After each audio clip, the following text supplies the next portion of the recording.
All right, so you really want to get a handle on how Indian Overseas Bank is actually performing. That's what we're here for. Get ready because we're going deep into their Q3 FY25 results. It's going to be a wild ride. And trust me, it is a bit of a roller coaster. They've got a lot to unpack. Yeah, we've got their official statement, you know, the one with all the detailed financials. We've got the auditor's report too, of course. Can't forget that. And then they've got their, public press release, Highlighting all the big wins, naturally. Of course. And to top it all off, We even managed to get our hands on some internal performance analysis. giving us even more context here to really get the full picture. See what's really going on behind the scenes. So we're not just going to, summarize the numbers here. No way. We're going to figure out what these numbers are actually telling us. Right, what's IOB's strategy? Yeah, where are they struggling? And what should we all be watching out for going forward? Exactly. It's all about, connecting those dots.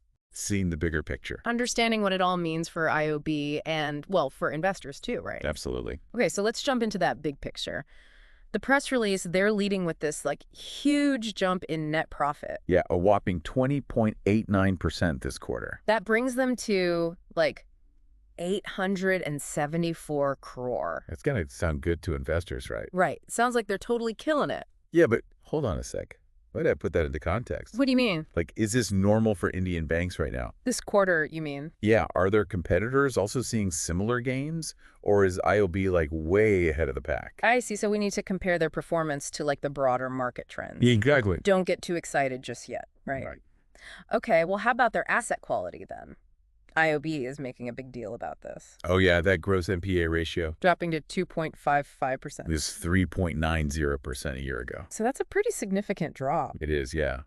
So that gross NPA ratio, for anyone who doesn't know, that's the percentage of loans that have basically gone bad. People aren't paying them back, right? Exactly. So that drop, it's a good thing, right? Well, it suggests that they've been doing some cleanup. Oh, okay. Yeah, reducing their exposure to those risky loans. Okay, I see. So it lowers their risk. Exactly. Makes them look better to investors. Could boost their stock valuation, right? Exactly. And it frees up more capital for lending. That all sounds pretty good, but does the auditor's report, back any of that up? We'll have to dig into that a bit later, but there's something else in the press release that really caught my eye. What's that? They're jewel loans. Jewel loans. Yeah, they've grown by 42.43%. Whoa. That seems kind of unusual for a traditional bank. It does, doesn't it? What's the deal with that? Well, to really understand this, you got to consider, the whole dynamics of the gold loan market in India. Gold loans. Yeah, it's a huge market, especially for people who maybe can't access, traditional banking. Interesting. Okay. So IOB, they seem to be kind of leveraging this. Leveraging what? This cultural affinity for gold.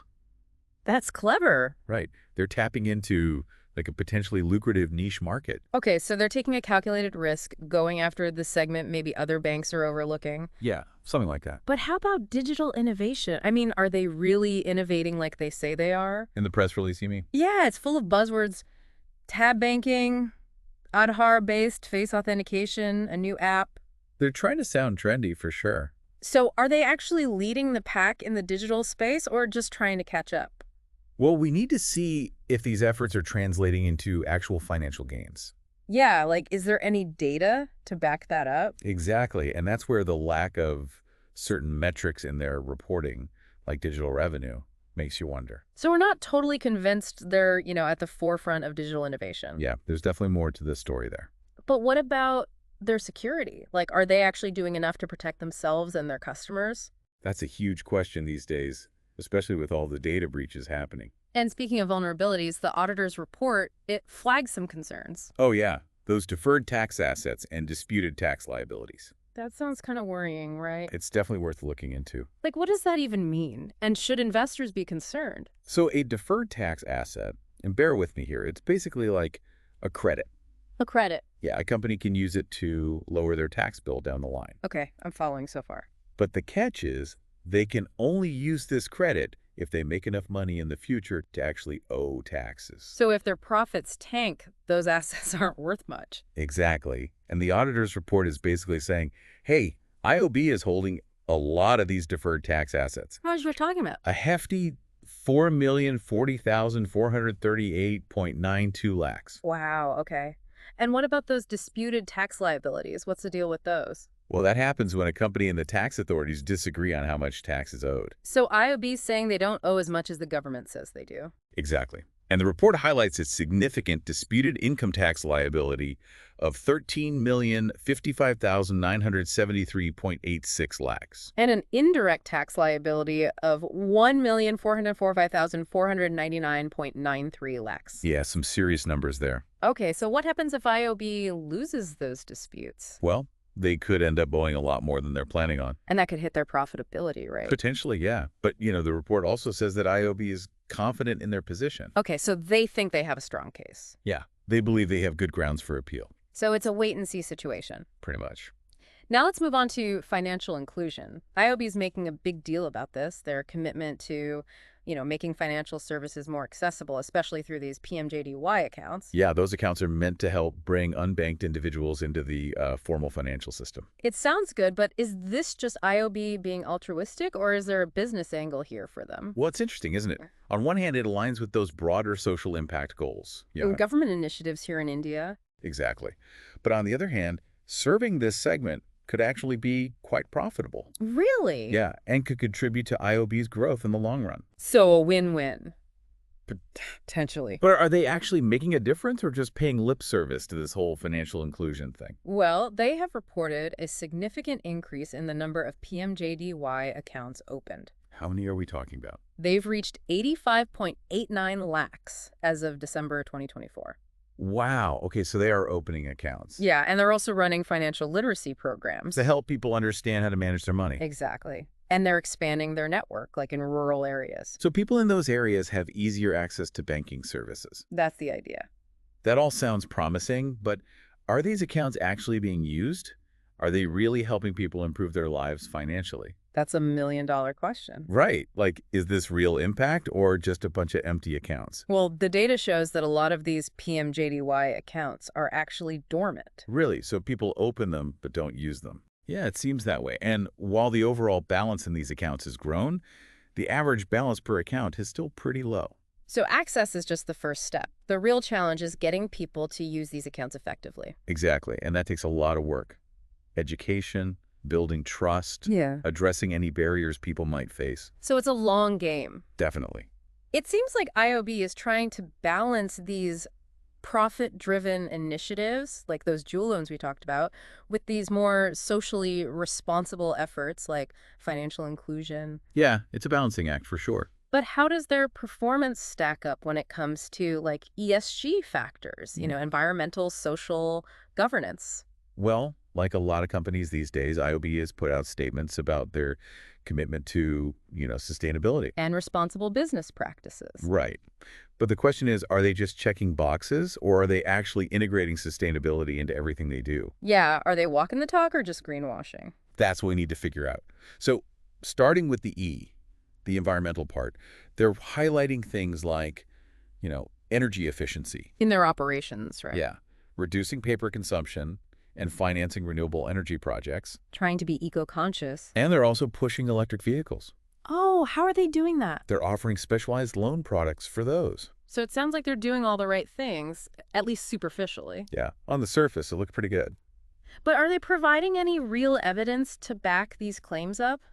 That's where it gets a bit murky. Murky how? Well, they make these general statements about their initiatives, but there aren't a lot of specifics. Like what? For instance, they mention financing renewable energy projects, but they don't say how much they're investing. Or what specific projects they're supporting. Exactly. And they don't tell us what the actual environmental impact is. So they're telling us what they're doing, but not really showing us the receipts. Exactly. And that makes it hard to judge how environmentally friendly they really are. Right. So a healthy dose of skepticism is warranted when we're looking at those environmental claims. Definitely. We need more than just words. We need to see concrete action.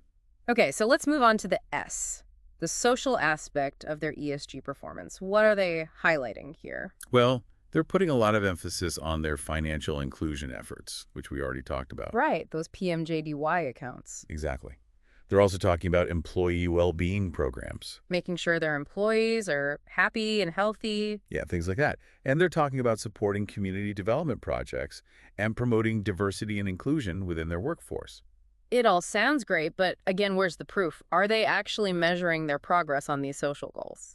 That's the key question, and unfortunately, their disclosures are pretty vague in this area too. Vague how? They mentioned things like, having a friendly work environment.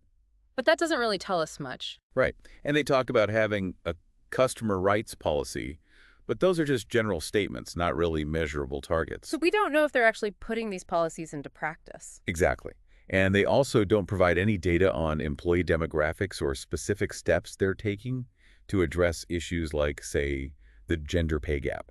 So a lot of talk, but not a lot of transparency. It almost makes you wonder if they're trying to hide something. It definitely raises some questions. Okay, so what about the G, the governance part of ESG? This is all about how the company is run, their ethics, board diversity, that sort of thing. Making sure everything is above board and they're being responsible. Exactly. So IOB, they're saying they're committed to ethical conduct, strong corporate governance frameworks, and complying with all the regulations. But their track record on compliance isn't perfect, right?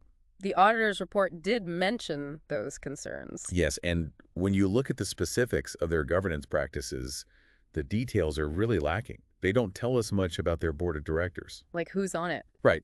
Or their executive compensation policies. How much the top execs are getting paid. Yeah. Or even about mechanisms for whistleblowing and accountability. So if someone sees something wrong, how do they report it? Exactly.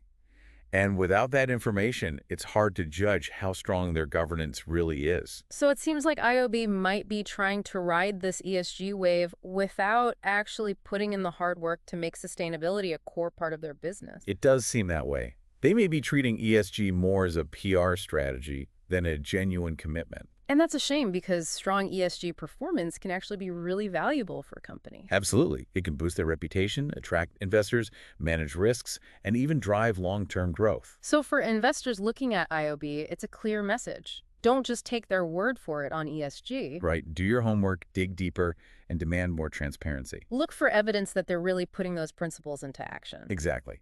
Sustainability isn't just about words. It's about actions. Well, we've covered a lot in this initial look at IOB's Q3 FY25 performance. We've seen some positive signs, but also some potential red flags. Which just shows how important it is to go beyond those headlines. And really dig into the detail. So before we move on, I'm curious, what stood out to you so far? What's really piqued your interest? What really gets me is it's this whole jewel loan thing. Yeah. It's interesting how they're like walking this line. What line? Between traditional banking and venturing into these kind of unconventional areas. Yeah, those jewel loans, we were just talking about that impressive growth. 42.40% year on year. That's huge. But it does make you wonder, All right. Are they putting too many eggs in one basket? You mean too much emphasis on this one area? Yeah. Is it a smart, calculated risk, or could it be a vulnerability for them? It's a valid concern. Like, what if gold prices tank? Exactly. The gold loan market in India, it's big, but gold prices can be volatile. So if there's a sudden drop, IOB could be left holding collateral that's lost a ton of value. that's not good. So how are they managing that risk? What's their plan? Well, their internal analysis, it shows they've actually tightened things up. Tightened what? Their lending criteria for those jewel loans. Okay, so they're being more careful about who they lend to. Exactly. They're looking at loan-to-value ratios, making sure borrowers are actually creditworthy. So not just handing out loans to anyone with a gold chain. Nope, definitely not. It's a balancing act, right? Between tapping into this market and not getting burned. Right. And their analysis also shows they're trying to diversify, Diversify their loan portfolio, you mean? Yeah, they're seeing growth in home loans, agricultural loans. Spreading the risk. Exactly. Okay, that makes sense. But who are these people taking out these jewel loans? What's the typical borrower look like? That's where it gets really interesting. They're targeting a specific segment. Oh, yeah. They call them emerging affluent customers. Emerging affluent. Yeah, so these are individuals, small business owners who have more disposable income. But they might not, qualify for a traditional loan. Why not? Maybe they don't have much of a credit history or their financial records aren't, super formal. I see. So IOB is filling a gap, catering to a group that other banks might be ignoring. Smart. Right. They're offering these jewel loans, giving these customers access to credit, but using an asset they already have. Hold. Exactly. Something they trust, something that's culturally significant here. Makes sense. It's a clever strategy. tapping into those specific needs and the cultural context. Definitely. Now, we can't just gloss over those auditors' notes, the ones about deferred tax assets and disputed tax liabilities. Yeah, those were kind of concerning. And to be honest, those terms can be confusing. Can you break it down for us what it all means for IOB? Sure, so let's start with deferred tax assets. Basically, it's like a credit. A credit. Yeah, a company gets it when they pay more in taxes now than they're showing as an expense on their, income statement. Okay. It's like prepaying some of their future taxes. So they can use it to lower their tax bill later on. Exactly. But here's the thing. They can only use this credit if they're actually making enough money in the future to owe taxes. Ah, so if their profits drop, those assets aren't as valuable. Exactly. And the auditor's report is saying, hey, be careful. IOB has a lot of these deferred tax assets. We're talking about that 4,040,438.92 lakhs figure, right? That's the one. So there's a bit of uncertainty there. Right. Okay, now what about those disputed tax liabilities? What's going on there? Well, sometimes a company and the tax authorities, they don't agree on how much tax is owed. They're fighting over the bill. Basically, yeah. It could be because of different interpretations of the tax laws, or maybe their transactions are really complex, or sometimes, you're just plain errors. So is IOB saying they just made a mistake? Not necessarily. They're basically contesting the amount the tax authorities are claiming they owe. So, they're saying, we don't think we owe that much. Exactly. And the auditor's report, remember, it highlighted a pretty big disputed income tax liability, 13,055,973.86 lakhs. And an indirect tax liability of 1,045,499.93 lakhs. That's a lot of money. It is. So what happens if they lose these disputes? They could have to pay hefty penalties, Yeah. and interest charges. That could really impact their profitability. Ouch. But, the report also says that IOB is pretty confident about their position. So they think they'll win. They seem to think they have a good chance on appeal. So we'll have to wait and see what happens. Yep. But investors should definitely keep an eye on this. Definitely. It's something to watch. Okay, let's go back to IOB's digital push, all those initiatives they're talking about. Are they really innovating in the digital space, or is it just hype? Well, they've got tab banking, that Aadhaar-based face authentication, the updated app. Sounds impressive, but are they actually seeing results? That's the question, right? We're missing some key pieces of information. Like what? Like, how much revenue are they generating through digital channels? Or what percentage of their transactions are happening digitally? Exactly. Without that data, it's hard to tell if this digital push is actually paying off. So maybe they're just putting on a digital show, trying to look modern? It's possible. And, another thing the auditor's report mentioned was, cybersecurity. Oh, right. They pointed out some potential weaknesses in their cybersecurity infrastructure. Which could mean they're vulnerable to data breaches, right? Definitely. And that could lead to financial losses, reputational damage, all sorts of problems. So their digital push, it comes with risks as well as opportunities. For sure. It's a double-edged sword. Now, let's get back to financial inclusion. Their efforts to expand access to financial services, especially through those PMJDY accounts. Right, the Pradhan Mantri Jan Dhan Yojana, that big government initiative to reach the unbanked population. IOB is really playing up their role in this, but how are they actually measuring their success? Well, they're reporting a big increase in the number of PMJDY accounts opened. We talked about that, 85.89 lakhs by December 2024. Right. They're also working on financial literacy programs and expanding their network, especially in those rural areas. So people who might not have easy access to a bank branch can still participate? Exactly. It sounds good, but the real question is, are they reaching the right people? And are these accounts actually being used? Yeah, opening accounts is one thing, but are they actually making a difference in people's lives? That's the key, isn't it? And the data is a bit mixed. A lot of those PMJDY accounts, they're sitting there inactive. Really? Yeah. And while the total balance in these accounts has gone up, the average balance for each account is still quite low. So people might have accounts, but they're not really using them. It seems that way. So it's not enough just to provide access. You have to make sure people understand how to use these financial services. Right, and build their trust in the system. And address any obstacles they might be facing. It's a long process. Definitely not a quick fix. Okay, before we wrap up this section, let's talk about IOB's capital adequacy. Capital adequacy. Yeah, how strong is their financial foundation? Can they weather any storms that might come their way? So capital adequacy, it's basically a measure of a bank's financial strength. Can they absorb losses? Exactly. And it's super important for maintaining stability. Yeah.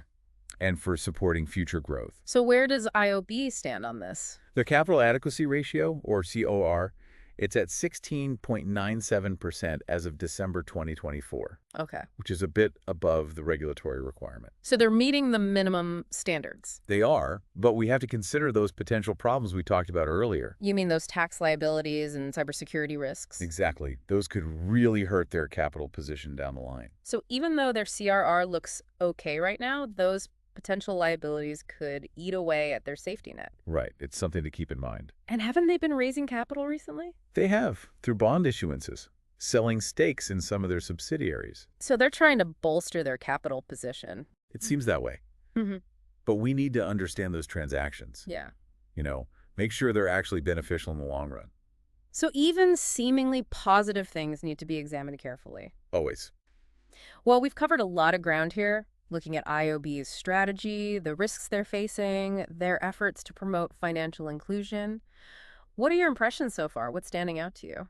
I think what's really striking me is We've really been digging into Indian Overseas Bank's Q3 FY25 performance, and it's been a wild ride. it has. Yeah, we've seen some good, some not so good, and some things that, well, need a closer look. Yeah, and speaking of needing a closer look, what about their ESG performance? We touched on it earlier, but I think it deserves a deeper dive. Definitely, ESG is a big deal these days. Investors really want to understand a company's impact on the world. Right, it's not just about profits anymore. Exactly. It's about the environment, social responsibility, how they're governed. And IOB, they've been talking about sustainability, responsible business practices, all that. But are they actually walking the walk? That's the million-dollar question, right? Huh. Are they really doing what they say they are, or is it all just greenwashing? Let's break it down. Start with the E, the environmental stuff. They're talking about energy efficiency, less paper, financing renewable energy projects. Trying to reduce their footprint. And they're pushing electric vehicles too, Mm. with special loan products. Sounds good so far, but is there anything concrete to back this up? Or are they just picking a few green things to make themselves look good? That's the problem. They make these general statements, but the specifics are missing. Like what? Like, they say they're financing renewable energy projects, which sounds great, but they don't say how much they're actually investing. Or what projects they're supporting? Exactly, or what the actual impact is on the environment. So it's like saying you're healthy because you eat a salad once a month. Right, you need more than that to really be healthy. And you need more information to judge IOB's environmental impact. Okay, so take those environmental claims with a grain of salt. What about the S, the social side of things? They're focusing on financial inclusion, like we talked about before. Right, making sure everyone has access to financial services. They're talking about employee well-being programs, community development projects, diversity and inclusion in their workforce. All good stuff, but again, are they measuring their progress? Yeah, how do we know if they're really making a difference? Well, their disclosures are pretty vague here, too. They use these general terms like friendly work environment, but what does that actually mean? It doesn't tell us much. Right. And they say they have a customer rights policy, but without details, it's just words. So we don't know if they're putting those policies into practice. Exactly. And they don't give us any data on like employee demographics or concrete steps they're taking to address things like the gender pay gap. So once again, it's a lot of talk, not a lot of transparency. Yeah, which makes you wonder what they're not telling us. Okay, last but not least, the G in ESG, governance. How are they running the show? Right. Ethics, board diversity, transparency. IOB says they're committed to doing things the right way, having strong corporate governance, complying with all the rules. But their track record isn't perfect, is it? Didn't the auditor's report have some concerns? Yeah, it did. And when you dig into their governance specifics, there's not a lot of detail. They don't tell us much about who's on their board of directors, their executive compensation, or how they handle whistleblowing. Without that information, it's hard to say how strong their governance really is. So they're talking the talk on ESG, but it's not clear if they're walking the walk. Right, it might just be a PR strategy, not a core part of their business. And that's a shame because doing well on ESG can actually be a good thing for companies, not just for their image, but for attracting investors, managing risks, and achieving long-term growth. So the message for investors is clear. Don't take their word for it. Do your research, demand more transparency, and look for evidence that ESG is truly part of how they do business. Exactly. Sustainability has to be more than just a buzzword.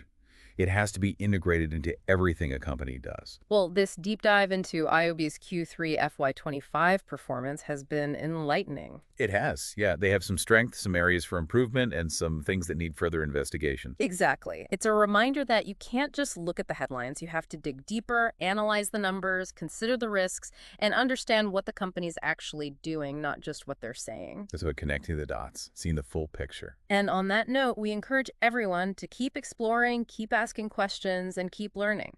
Informed investing means understanding the whole story, and that takes effort, but it's worth it. So stay curious, keep digging, and we'll see you on the next deep dive.